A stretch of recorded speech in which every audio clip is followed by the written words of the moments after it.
What's up, y'all? Hope everyone had a great bye week. Welcome back. It's been great to be back in the facility around the guys. I know everyone got rested and rejuvenated from a long early stretch of the season. So it's great to be in here. We got a big road game coming up, last 5 games of the season, big stretch for us. And so we're excited to get back in the building, get back to work, and get ready for the Las Vegas Raiders. What was it like the last week plus for you? What did you work on? What do you look at when you finally had a chance to take a breath? Yeah, it was good to take a breath and just get away from us for a sec. You know, it's been a hectic, first 12 weeks of the season, personally and as a team. So I thought it was good for myself personally as a team to take a week of reflection, but a week to get a breath in order to recharge for the last stretch. And it was good to go back over my tape from my first 4 weeks here and the rest of the tape from the beginning of the season, see the areas I've done well at, see how I can improve, man, and ultimately, give us the best chance to go out and win on Sunday. You have to be careful not to overanalyze yourself sometimes too, and when you start. Oh, I don't do that at all. I think over analysis is for people outside looking in usually. So, I just take everything with a grain of salt. I watch, comb over the tape, review my notes. Again, you identify things you've done well to build on those, identify improvement points as we all need to grow and improve in our roles, and then from there you go out and take advantage of the next opportunity. Josh, what's this process been like, talking with Kevin and talking with the rest of the offensive staff about helping them mold the offense in a way that features what you do well in a way that helps you? Yeah, it's obviously it's a process when you come in and you're entrenched in a new offense very quickly, and as they try to they learn me in areas that I'm able to thrive at, and as well as me, I continue to learn the ins and outs of an offense. It's a process, and so I think the communication has been great.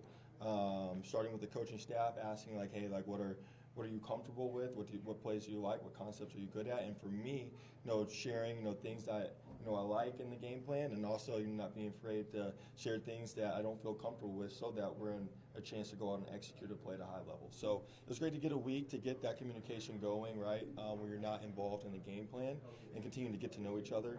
And we'll continue to do that, but I'm excited to get to work. I know we'll put together a good plan, and we'll give our chance to go out and put up some yards and points on Sunday. What do you think are the things that you thrive at?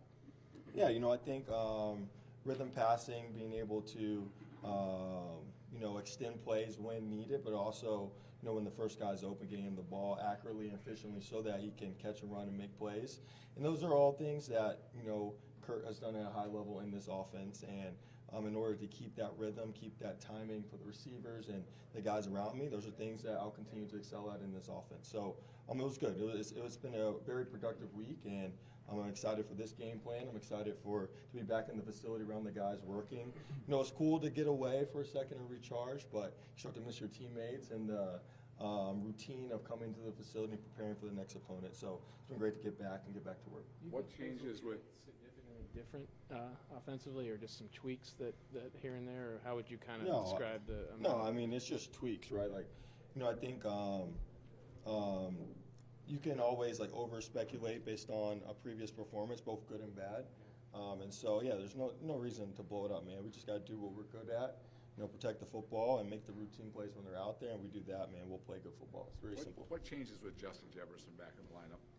Obviously, JJ being out there, he's an efficient and dynamic playmaker. So that changes having him in the lineup.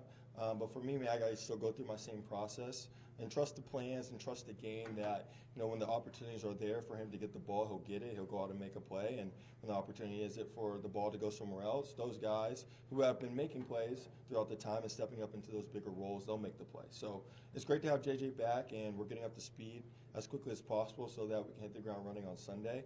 But for me, man, you still got to play good, clean, efficient football. You can't go forcing balls because obviously teams are going to have a plan for Justin Jefferson out there, right? So we still got to play good football. And when the plays are there, man, I know he'll make them, and he'll make big plays for us. Kevin talked about watching film with you just one-on-one. What was that like? Have you ever done that with the head coach before?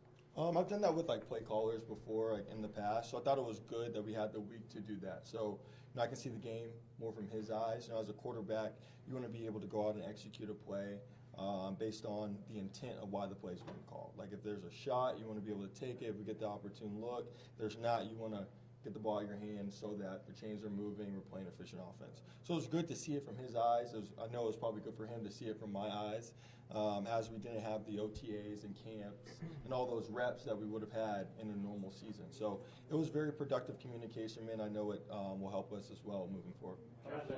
There's a chance they were going to make a quarterback change. When did you find out you were going to be the guy this week, and what was that kind of conversation like? Yeah, the conversation was smooth and open. I'll keep like everything that we talked about pretty in-house, but the conversation was open from the second the game ended last week to this moment here on Wednesday. So at the end of the day, man, I prepare the same no matter what my role is. Obviously, I love the opportunity to start and compete, and I plan on making the most of this opportunity and bouncing back from the last time on the field. And so, yeah, the communication has been open, and so I'm excited for another opportunity to go out and compete, man, and put my best foot forward and give this team a chance to win on Sunday. Josh, what have you learned about playing for Kevin and how he wants the position played? Yeah, I think he does a great job of putting the quarterback in positive situations, right? Like, you have opportunities to attack the defense vertically, but you also have opportunities to get the ball out of your hand quickly. When needed, we do a good job of mixing up tempos to try to keep guys on their heels. And so as you can all see that on tape. As I continue to learn and grow in this offense, it's continue to turn over every stone, find every single detail so that I can play as efficient as possible. I've seen it, being here for 4 weeks. I've seen it watching old tape that whoever's in there when they're playing clean, efficient football, this offense is really difficult to stop. And so the more I can continue to get in Kevin's head as he's calling plays, the more I can continue getting the coaching staff's head as they are formulating plays to attack defenses, will only allow me to play more efficiently and ultimately allow us to play our best football on offense. Watching film with him, was that something he came to you and was like, let's do this? Like, how did that happen? So I texted him after the game. I just knew we had a free week, so I said I wanted to just go through the tape from the game with him and Chris as well, the QB coach. So it was good. Obviously, there's a little more free time. And then as we get more installs, I've just been texting him, like, ideas or, like, hey, you got time, like an hour, just to go through the first and second down game plan and stuff.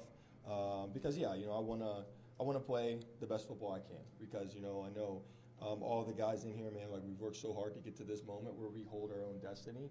And so when the ball's in my hands, I don't want any question or hesitation out there on that field. I want to go out and play as clean as possible. So it's been good open communication. He's also texted me to come in and sit down and talk ball as well and things that he's seeing, how I can improve. So it's been communication been going both ways. It's been an open line of communication, which has been good because that's the communication you have to have in order to be successful on Sundays. Josh, you mentioned kind of the time with Kevin helping you again to understand the intent and the why of the play. How important is that for a quarterback? Like, are you able to function normally when you don't have that, or is that something that if you're going to be at your highest level, you have to have a coach?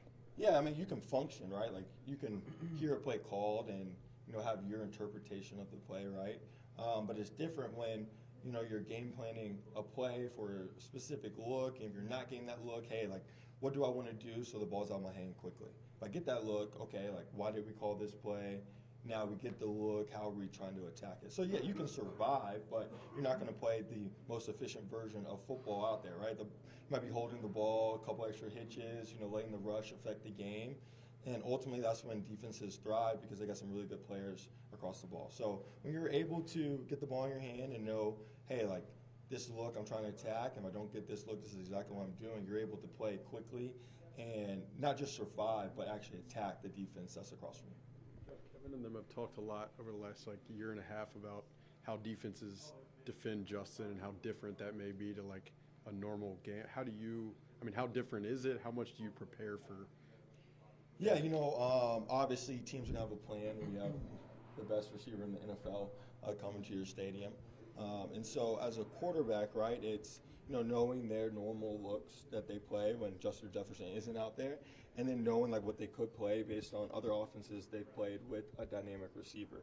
As understanding, what are the opportune looks and how are they going to try to limit his impact to the game. And also, if they do that, how can we still attack it and use our best playmaker to go out and still make plays. So it's just an understanding of ball, understanding of the looks, understanding of what you probably will get and then what you could get, and then that goes into the communication and understanding play caller's intent so that, when you get an opportune look, you don't miss it, and when you don't, you're still able to get the ball in your hands and keep the chains moving. Last couple for Josh. Awesome. Appreciate y'all. Thank you.